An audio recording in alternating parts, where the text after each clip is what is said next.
Hello and welcome to our CBSO Soloist Spotlight series that we have. And today I am speaking with the violinist and amazing musician Stephen Sitarski, who I know very well, whose musical career spans solo performances, chamber music, teaching, orchestral leadership, premiering bold new Canadian works. So whether he's leading in the form of a concertmaster and or commanding the stage as a soloist, Stephen brings elegance, emotion, and insight to every note. He's going to be joining us at the Cathedral-Waterloo Symphony Orchestra to perform Barber's Violin Concerto on Saturday, February 7th at our Romeo and Juliet concert. We're thrilled to welcome him today. Stephen, thank you so much. Great to see you. Great to be here. Nice to see you again, Wendy. Yeah, nice to see you too. It's been a while. As we always say with musicians, it's a small, small world. So Absolutely. let's talk Barber. So most people know him for his most famous piece, Adagio for Strings.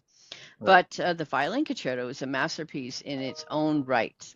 Can you describe for our listeners and our viewers today something about hearing it for the first time, what to expect, and more about the work? So you mentioned that most people only know Samuel Barber, the American composer, for his work, the famous Adagio for Strings. And even there's a bit of a story there because that was the slow movement of a string quartet that he wrote. Uh, and most people don't know how any of the rest of the string quartet sounds. But that one movement was just so incredibly moving and grabbed people's attention to the point where it's seen many different arrangements, probably most famously for string orchestra, where you add basses and sort of fill out the whole sound, and then it becomes an incredibly deep and powerful work in that format. So why is that work so successful? I think because it is so melodically and harmonically compelling. And when you think of a lot of the composers who were alive during Barber's time when he was composing, we're talking about sort of early to mid 20th century. And this is when classical music was really starting to go off in many, many different directions. Most famously, you have the famous German composer Arnold Schoenberg, who decided very early in the 20th century that harmony as we knew it, as in like major keys, minor keys, that sort of thing, were a thing of the past. And he decided that he would take the 12 different chromatic tones in a chromatic scale and would arrange them semi-mathematically to create different kinds of musical expression. And while history has shown that this has been a very interesting development, um, I would say to this day, 98% of the public still sort of listens and understands music in a very traditional harmonic and melodic way, and even rhythmic to a degree, but we won't talk about that as much. So how does this affect Barber? Well, Barber had the opportunity, as all composers did from the early 20th century. Do I go off in this new sort of atonal direction where we can't really understand the world of a particular key that a melody or the particular music exists in, but rather it just goes off in different directions based on a whole sort of different musical aesthetic? And sorry to use all these big words, but all I'm trying to say is that Barber was one of the handful of composers. I would include Richard Strauss in that as another famous composer, who decided that his own personal expression was still part of that traditional harmonic and melodic world that was established by, the Baroque, classical, and Romantic composers. And so his language, which you see so clearly in his Adagio for Strings, comes through in this concerto. And what I appreciate so much about the violin concerto is, again, while composers of contemporary to his time were starting to try to expand the technical possibilities of what a violin could produce, sound-wise and expression-wise. He simply saw the instrument as an instrument to produce great beauty of sound, virtuosity, ornamentation, and the possibility of expressing many different tonal colors. And to me, even though I've spent so much of my life in sort of the contemporary music scene, I still really, really appreciate when a composer takes an instrument, and you play horn, and I'm sure you know so well what composers ask a horn player to do that just isn't comfortable. It's awkward. It almost hurts your technical setup to produce. And I definitely, the only thing I can say in one word, if anything, Tchaikovsky. okay, Horn players do not like playing Tchaikovsky in general when it comes to ballet. I mean, Brahms said, the horn is the soul of the orchestra, so therefore we should be playing beautiful melodies and not playing rhythmic background filler, right, filler right, stuff. No, no. understood. Yeah, Yeah, you mentioned Strauss, not yeah, to be mixed with Johann Strauss, who horn players hate playing, but because we just do the papa from the right. papa. Yeah, But let's just jump back a little bit in your career, and let's go back to the very beginning. Let's let everybody know more about your career, and was violin your first love? What happened? Who introduced you to the violin? Let's hear all your story. sure, sure. So I am the youngest of three boys in our family, and we're all very close in age. And when my brothers were growing up, and I was still very, very young, they started taking piano lessons, and both of them. And I was really, really compelled. And actually, my first love was that I wanted to play piano. There was something, I guess, about being able to play both the melody and accompaniment at the same time. So there's melody, there's harmony, there's a greater possibility for sort of rhythmic variation. To me, that was the coolest thing. Yeah. But we had one little upright piano in the house, and already two boys trying to share that piano for practice time. And so my mother, in her wisdom, thought, well, I probably shouldn't have all three boys only taking piano lessons and then trying to arrange practice timing, and it's just a little too complicated. So literally, I ended up with the next most popular instrument for kids to start learning music, and that was the violin. So I didn't choose to play violin. I had musical talent, so I did. I suppose if I was given the cello, or if I was given any other kind of instrument, musically speaking, I would have been somewhat good at it, just You because never know. I You got a just good ear. And yeah, you never know. you But just don't know. Yeah. so I ended up with violin, and And this was where in the country? yeah, so I grew up in Oakville, Ontario, so Yeah. pretty close to here, and I eventually moved to Toronto and whatever to study, as Yeah. we And all you've used. had your career spans many roles, a concertmaster, soloist, teacher, arranger. We met each other basically playing with the Kitchener-Waterloo Symphony, to which you're a concertmaster for many, many years. Tell us a little bit about that. About being concertmaster. Well, any of concertmaster with many other orchestras as well, and with KW Symphony. Right. Well, I mean, first of all, it's a great privilege to occupy a titled position in an orchestra. It's a lot of responsibility, but there are a lot of great rewards for that. I was actually the associate concertmaster of both the Canadian Opera Company Orchestra and the Winnipeg Symphony, Right. where I really, I sat in the second chair and could observe what the concertmaster did and how they did it, and how they integrated or coordinated or collaborated with everyone else. And in some respects, we don't just learn what we think works. Sometimes we learn what we think doesn't work. And so, just to make a long story short, in that period of time of being the associate, I learned what I liked and what I didn't like about how the concertmasters that I worked with were doing the job. And then the Kitchener-Waterloo Symphony concertmaster job opened up, and I had a chance to audition for it, and I was successful. And now I had, ostensibly my own orchestra, so to speak, and I could put, what I learned both positively and negatively to practical use. And Right.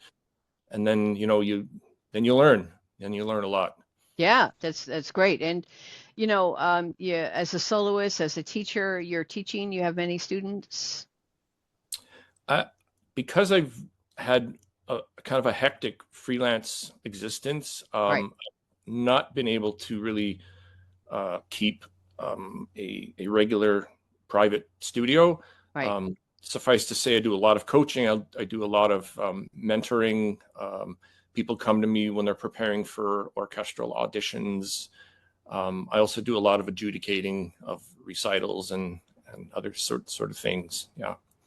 Oh, it's wonderful. And you performed with many, many orchestras in the capacity as concertmaster, but also soloist, and also with some other community orchestras as well. And so community orchestras are often fueled with the passion and deep love of music. How does that influence your experience as a guest artist when you're performing with a community orchestra, and now you're going to come and perform with the Cathedral Bluffs Symphony Orchestra?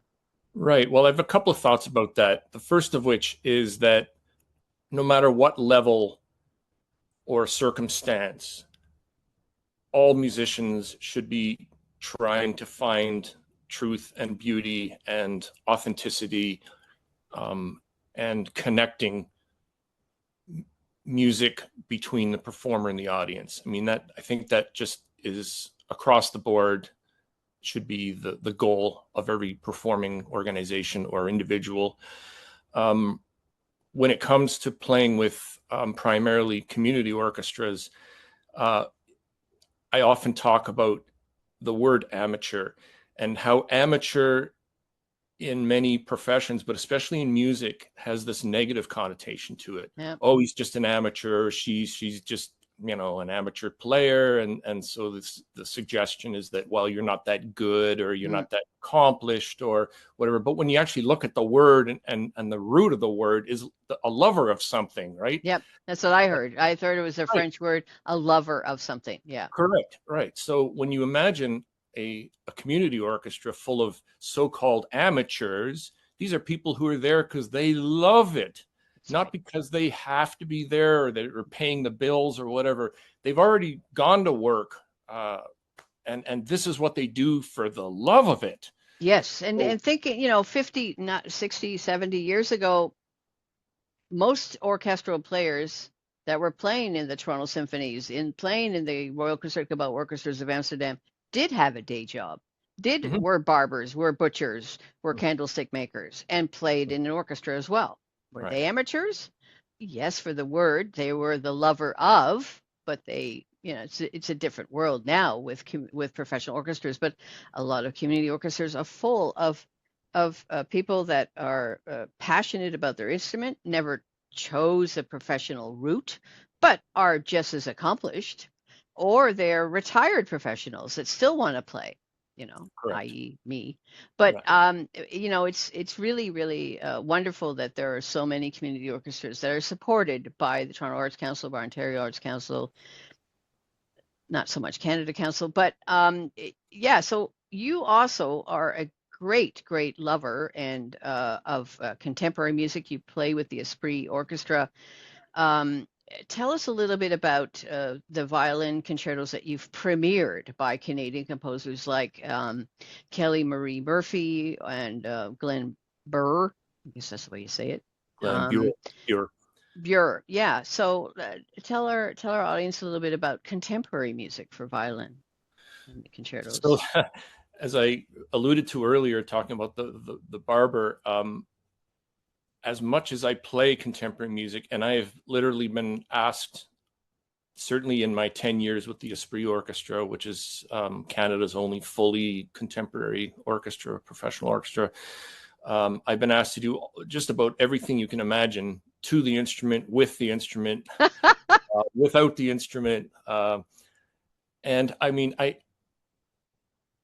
I understand that composers are really, they're trying to create something new.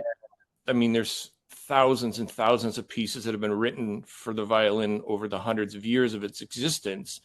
And how do you set yourself apart from all those other composers? Yeah. And they're often thinking, well, I want to get new sounds. I want to make, new effects and try out new things. And that can be, it's a double-edged sword, because it can be really exciting to really attempt to make these new sounds, and sometimes in the right context and in the right circumstance, it can produce an effect that really is very compelling and almost shocking sometimes.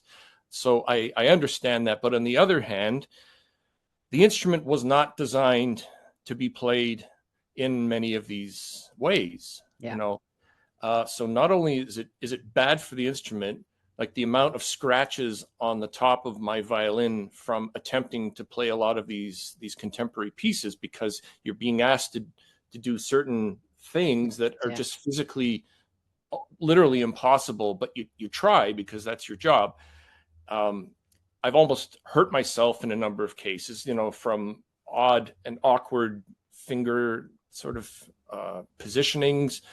I've almost broke my bow sometimes because you're asked to, use it in a way that it really wasn't designed. So on one hand, it's kind of exciting, and on the other hand, it's kind of irritating, and it really bothers me when a composer doesn't seem to have any respect or regard for the sort of the tradition of the instrument. If you're really trying to make different sounds like that, why don't you either create a different instrument or give that particular effect to the percussion section, for example, who can make those percussive sounds or those other weird sounds, Yeah. Well, sorry about my dog barking every now and then, so I mute my microphone here. My dog Winnie, she's voicing her opinion about contemporary music. I could go on and on about contemporary music myself as a horn player. I'm not a fan, but like I've been in situations where I've had to take the mouthpiece off my lead pipe and knock the mouthpiece on the instrument, which creates dents on the instrument. But the only thing that comes to mind that I would say any composer that I really, really love to play, Mahler, is that I have seen some parts of Mahler symphonies where the strings are tapping the strings with their bows to get that percussive effect. But indeed, it's very interesting because across Europe, there are a lot of contemporary festivals, especially in Amsterdam, and that the embracing of a new contemporary piece is also part of a culture. Whereas here in Canada, it's more like, okay, we got to support these Canadian composers. They got a grant from Canada Arts Council, let's play this piece. And it's fantastic that there is an Esprit Orchestra, and if that's your cup of tea, then that's your cup of tea. That's great. I'm not going to judge what type of music you like, but it's great that it's there for those who want to support the composers, those who want to listen to this type of experimental kind of music using orchestral instruments that they're not designed for. So it's really, really interesting. And I just see some notes here that you also play with the Hamilton Philharmonic. Yeah, what sort of things where did you meet Marty, for example, our conductor, Martin McDonald? I believe he conducts in KW as well, the KW Symphony, and does stuff with the Brott Opera. Yeah, I don't remember the first time I've worked with Marty, but we've certainly worked together, I would say 4 or 5 times, probably in the last 10 years or so. HPO for sure. I actually just did a film project with him where we played Pirates of the Caribbean Right. 2 live to the film, and Marty was conducting that. And I've also worked with him at the National Academy Orchestra. Yeah, that's wonderful. That's wonderful. And so you've worked with some legendary conductors over the years. Is there anybody that comes to mind about wisdom or moments that stayed with you when you were working with certain conductors? So the way I would put that, like, conductors are usually famous for, I don't want to say only two things, but either for their amazingly scholarly approach and research into a particular genre or composer or whatever, and some of those conductors who just bring like a wealth of insight and just experience working with that particular composer. And then there are the conductors that are just they have such huge, colorful personalities, and they express the music through those incredible personalities. And oftentimes they take liberties with the composer's intentions, but their conviction is just so powerful and strong, and you get drawn into that vision, you know. And so I would say I've worked with those different types. Yeah. I've also worked with, for example, Joseph Silverstein, who was the concertmaster of the Boston Symphony for many, many years, and he ended up going into conducting himself. And because he wasn't a trained conductor, but he had so much experience working with the great maestros of his time, he knew that technically he wasn't able to show exactly. So what he would basically do is just tell us these practical things. And now you're a brass player, and when there's a whole brass section playing together, such as at the end of the New World Symphony slow movement, right? And I remember this moment from Silverstein when he was conducting us in Winnipeg. And he basically said, okay, if you guys want to play all this together, just listen to the tuba player, because the tuba takes the longest amount of time to speak. And by the Okay. time the tuba speaks, if everyone kind of goes with and focuses on that, then you actually have a chance of playing together. Whereas if everyone starts a note at the same time, the tuba is going to sound a little late. That is really a great, great perceptive advice for Yeah. like that sort of thing where as a orchestral musician, if the conductor doesn't really know how the instruments work or how the symphony works in speaking, and like the horns are way at the back Mm-hmm. and we have to anticipate And you're every playing time. behind you, not And in we're playing backwards. exactly. So yeah, it's really interesting.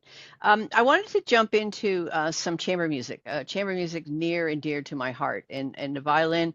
I just watched a couple of string quartets and string quintets perform with the Toronto Summer Music Program here at Walter Hall at U of T, and string quartets. It's like it's a passion. The chamber music. It's just wonderful for the violin, and that you have so much wonderful repertoire that most horn players are very jealous about. Mm-hmm. So you have a trio Laurier, and you've performed around the world. And tell us a little bit about your trio.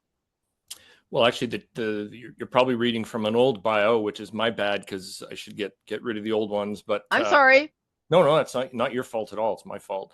But yes, I was part of the trio for several years when I was affiliated with Laurier University. I see. Yeah, and what's fascinating about chamber music for me is that it can work in kind of different ways. Let me give you an example. So you can get a string quartet where all four people think and feel almost identically the same.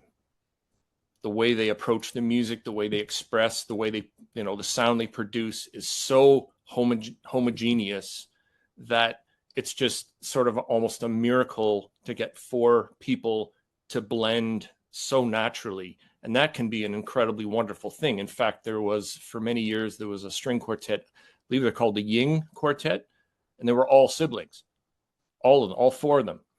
And so they all grew up together. They all experienced life together, and then they formed a string quartet, and they were all at that level together. And in a way, that's kind of almost a miraculous sort of thing. But you can also, almost on the other spectrum, you can have four really, really different musicians who come together who will also successfully perform a piece of music, but you're hearing four really different. It's like a conversation where people have really different things to say to each other, but in the end, at the end of the conversation, you're still getting sort of the depth of the information that's been discussed, rather than everyone just agreeing with each other's ideas, right? Well, and that's something that I wanted to just segue into when you're mentoring young musicians, either through when you used to teach through Wilfrid Laurier or National Youth Orchestra. When these young people are coming into these institutions or coming into youth orchestras, they're not really experienced with playing string quartet or string quintet music. What is Right. your experience with that, with getting in introducing them to the, not only is it, life in an orchestra is completely different than life in a chamber music group and playing string quartets. Sure. And I think it's true for students playing in any ensembles, Yeah. is up until a certain point where they start to play at a high level, they're mainly just practicing alone in their room. They're Yeah. going through music lessons and they're playing these pieces by themselves. And they get used to learning their own part and being comfortable with playing their own part. And I feel that one of the biggest challenges when coaching younger, less experienced players is when you start to come together in an ensemble, either chamber music or orchestrally, that not only do you have to know your part, now you have to know the context of your part with everyone else's part.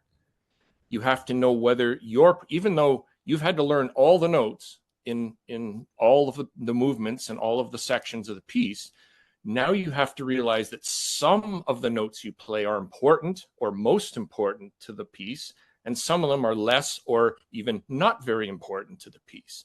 So now you have to even look at a score where all the parts are written down, and then you study it and you see, hey, what I'm playing there, that as you talked about in Johann Strauss, those offbeats,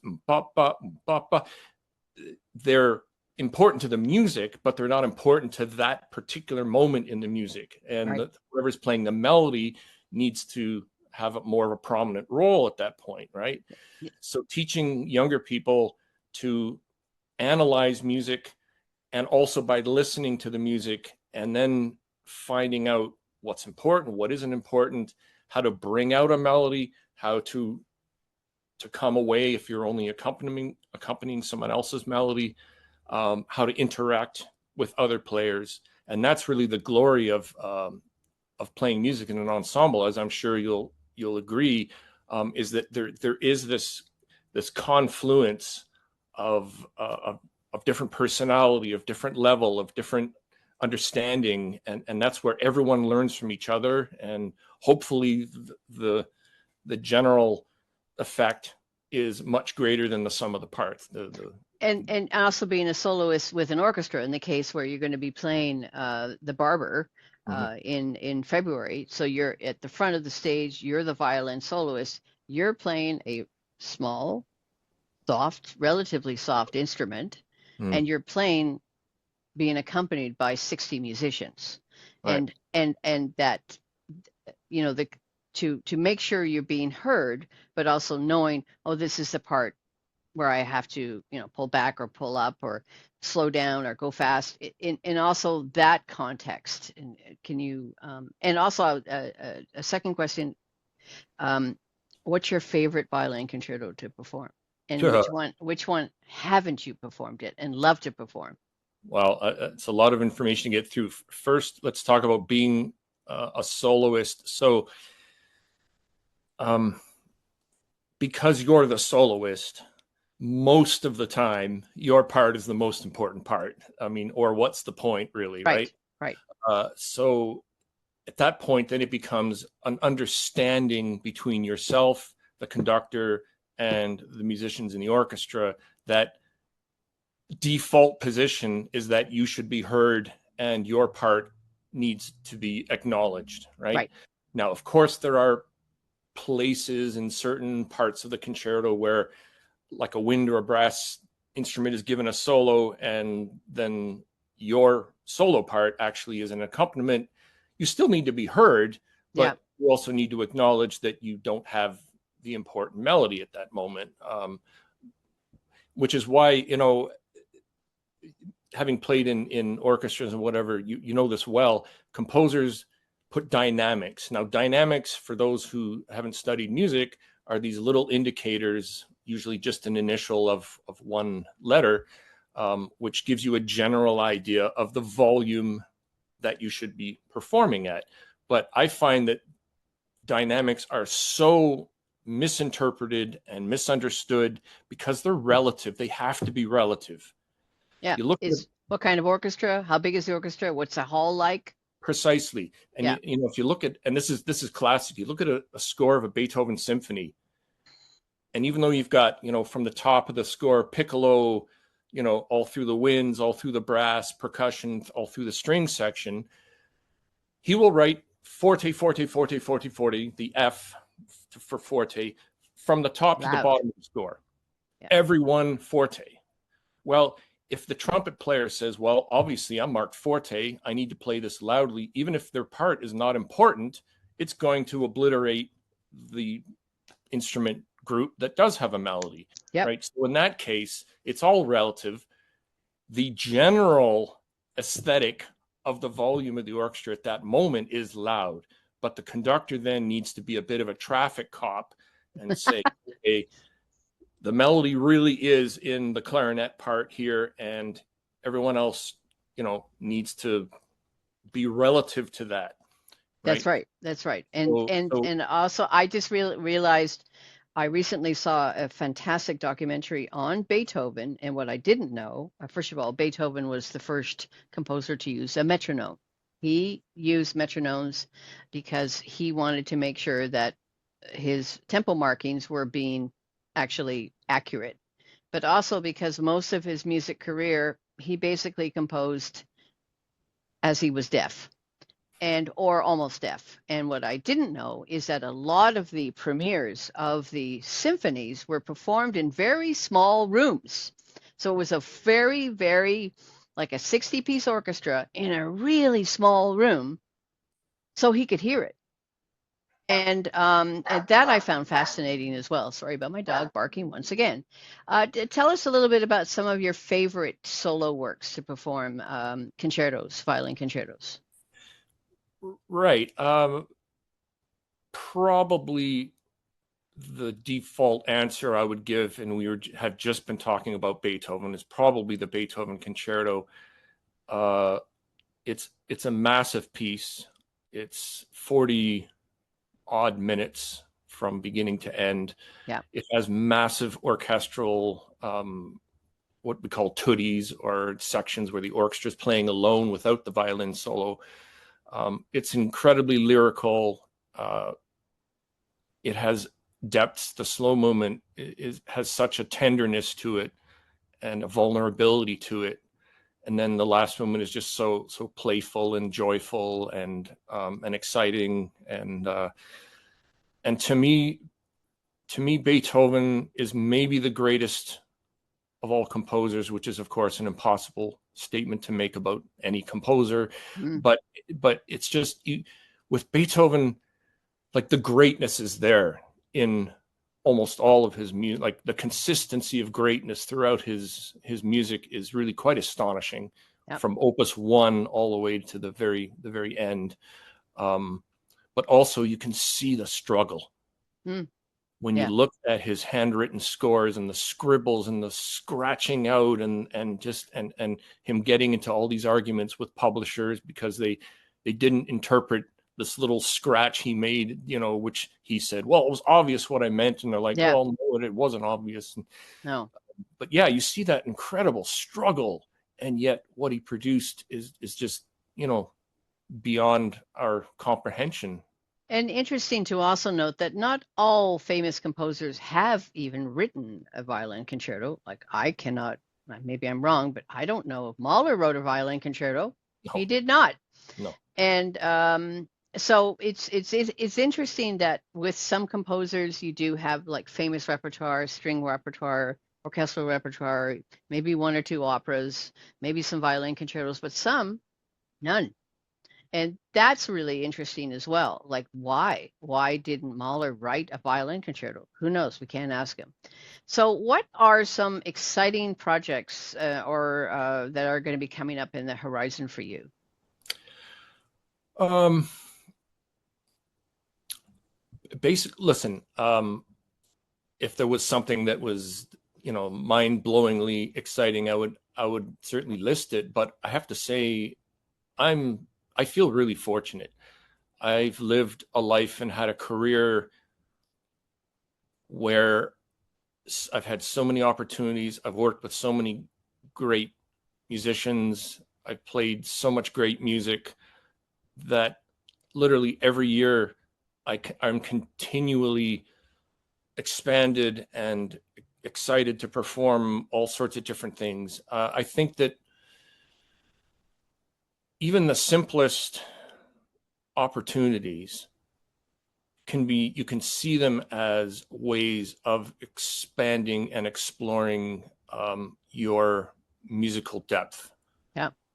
And the older I get, and I'm almost 60, the older I get, the more I appreciate actually coming back to pieces that I performed sometimes even several times in my career, because I look at them differently now. Yeah.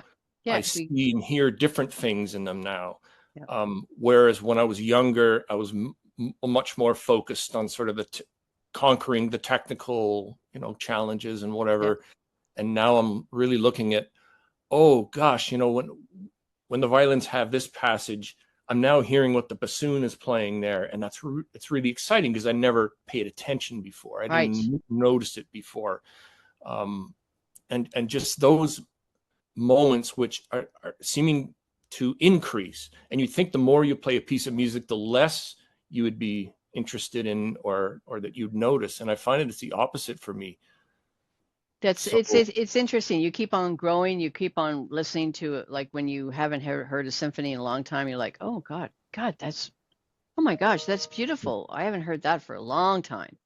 And sharing our love and passion for music with young people and how to get the excitement going with young people and how to get young people excited about coming to a live symphony orchestra concert. What sort of things did you want to share about that? Like, how it can be related to the phone, social media hooked, TikTok hooked public. well, and I mean, we're in danger of opening a huge can of worms talking about this sort of thing. Yeah. But I think with AI the way it is, especially, there's now a real danger that everything we see and hear from a computer screen could not be authentic. Yeah, absolutely. And when you engage with other human beings in live time, physically present in the same space, Yes. this is real, authentic life. It's not AI. It's No, real. and as impressive as AI is, and I think we can all be astounded by what we are seeing and hearing being produced, it's not the real thing. Nope. No. It It's can not try one to, guy behind a DJ table at a filled Rogers Center or a filled Scotiabank, one guy on the stage and an entire bot of music is coming out of this one contraption. It's not live. It's yeah. fake. It's AI. So I wanted to do a little lightning round at close to the end of our interview today. So we have a quick fire round. Okay. Just say what comes to mind. Here we go. All right. One piece you could play forever. Uh, I would, I love variety so much in music that I don't think I would even want to play one piece over and over. There are certainly pieces that I enjoy, but I think it's like you know, when there's a particular food that you love and you think you could eat it forever, and then you eat it 3 or 4 days in a row, and it's like, yeah, I'm kind of a little tired of this. Yeah. And if you're not careful, you'll get so tired of it, you won't even want to eat it anymore. So I would say I love the variety of music in my life, and I probably would want to keep it that way. And if there's a piece that I love, it's almost better to wait in anticipation for the next time you get to play it. So that's kind of how I would That's answer good. that. That's great. Yeah. That's a great answer. Yeah. So, next one, a most underrated composer. Oh gosh. Underrated famous composer, or I guess if they're not famous and they should be famous, that's underrated. But I guess the composer that maybe comes to mind first is Haydn. Hmm, Um, interesting. Even though he is considered, a master, genius composer, how many of his pieces are really performed on a regular basis? Compared to Mozart. Yes. Exactly. I mean, you hear maybe a handful of the symphonies, Yeah. a few of the string quartets, one or two of the choral works. But Yeah. when you start, you know, digging deeply into his output, you'll find, masterpiece after masterpiece Yeah. from an incredibly, not just a composer with great craft, but a composer who really understood the human experience. And there's so That's much humor in his music. And anyway, I don't think most people appreciate just how great he is. it's an interesting thing because in Toronto, of course, we think about the Toronto Symphony. They have their set repertoire that usually involves 70 or more musicians. We have tafel music, that's basically Baroque music. But this in between kind of smaller Mozart, but also Haydn, but also there's a lot of chamber music, octets, nonets. The Netherlands Blazers Ensemble, for example, is a famous, Mhm. famous Yeah.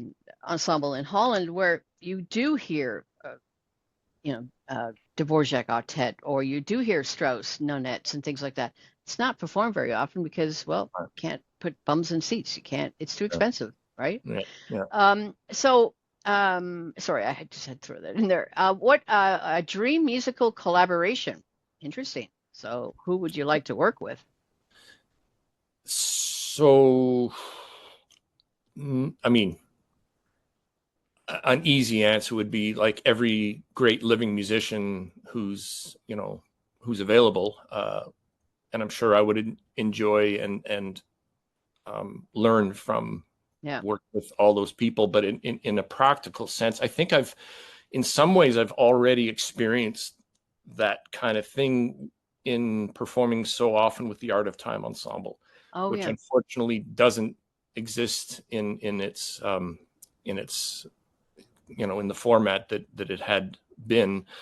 Andrew's taking the ensemble or the idea in different directions. But in the 20 odd years that I performed with Art of Time Ensemble, I got introduced to people like Stephen Page and Rob Pilch and, Yeah.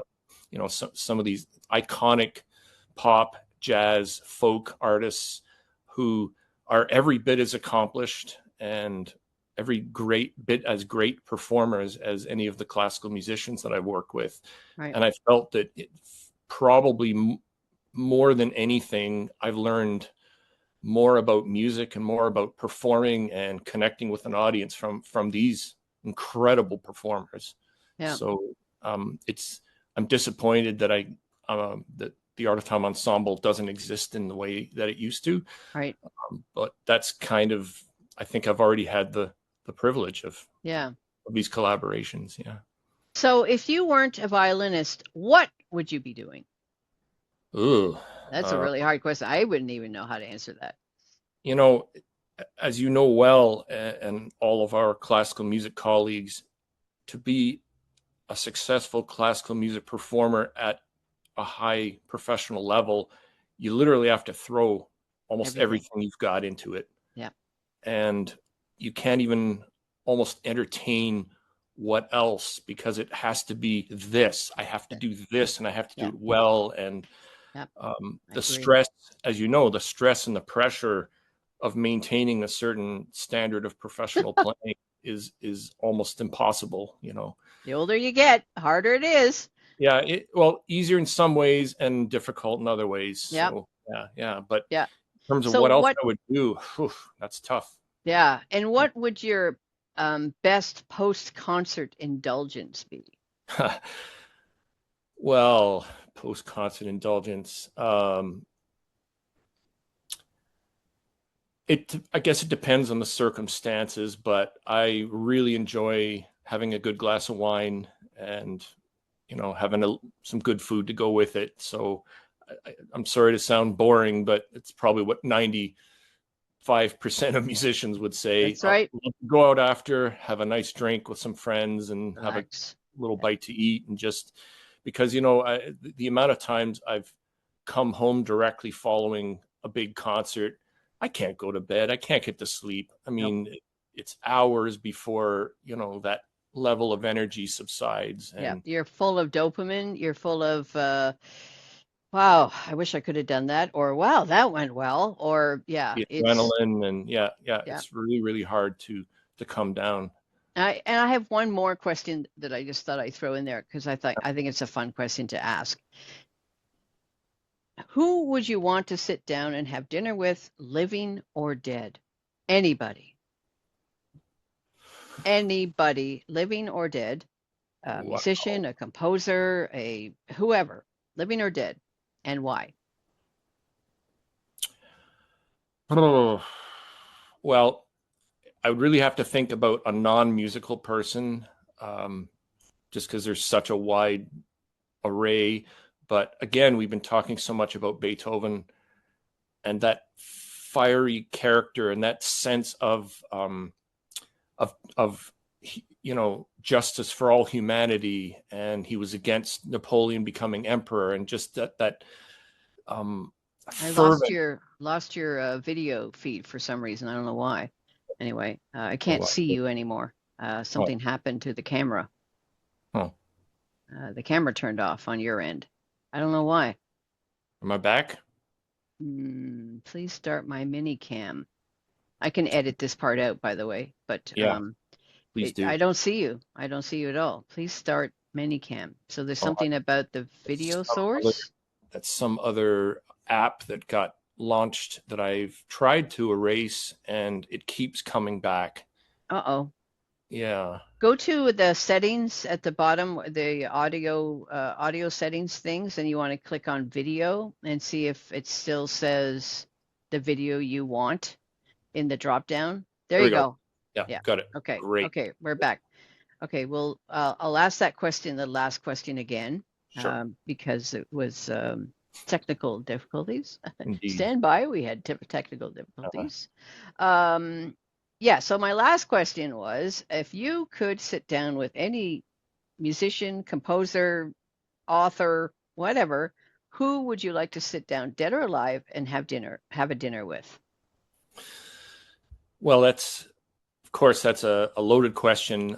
And I'm sure there are many non-musical people that I would love to have that chat with. But I need to think a lot about that. But let's just say for musical people, we've been speaking a lot about Beethoven throughout this interview, Right. and he is somebody that had, I think, such a strong sense of social justice, of equality for humanity. You know, back in a day when there were still emperors and dictators, and you know, there were so many different classes of people, and he fought his entire life and through his art to try to bring all people to an equal level, which I think is, you know, is the right place for the world. And I would we talked about how he struggled and to overcome, and he still managed to produce some of the, you know, most profound expressions of all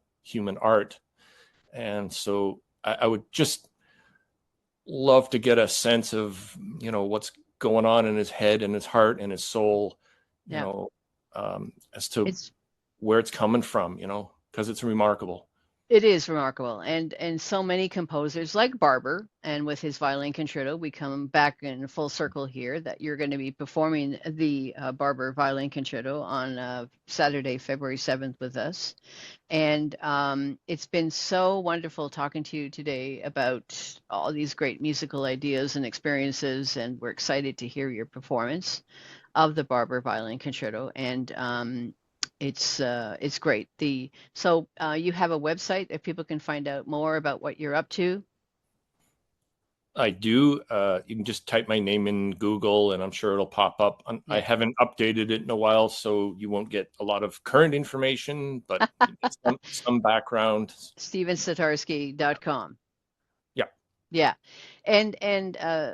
also please check out the cathedralbluffs.com to buy a subscription. Subscriptions are a lot more bang for your buck as far as pricing for each individual ticket. If you can't come to all of our concerts, you can certainly choose single tickets. Coming September, we'll start selling single tickets packages as well for your concert on Saturday, February 7th, a romantic Valentine's Day themed month, and we're going to be sharing love, and it's just been wonderful talking to you today, Stephen. Oh, pleasure. Thanks so much. Yeah, thank you so much for joining me. And again, for more information, everybody go to our YouTube channel or go to our website at cathedralbluffs.com. Thanks, Stephen. Live music's best. That's right. Music is medicine. All right. See you later, Win. See you.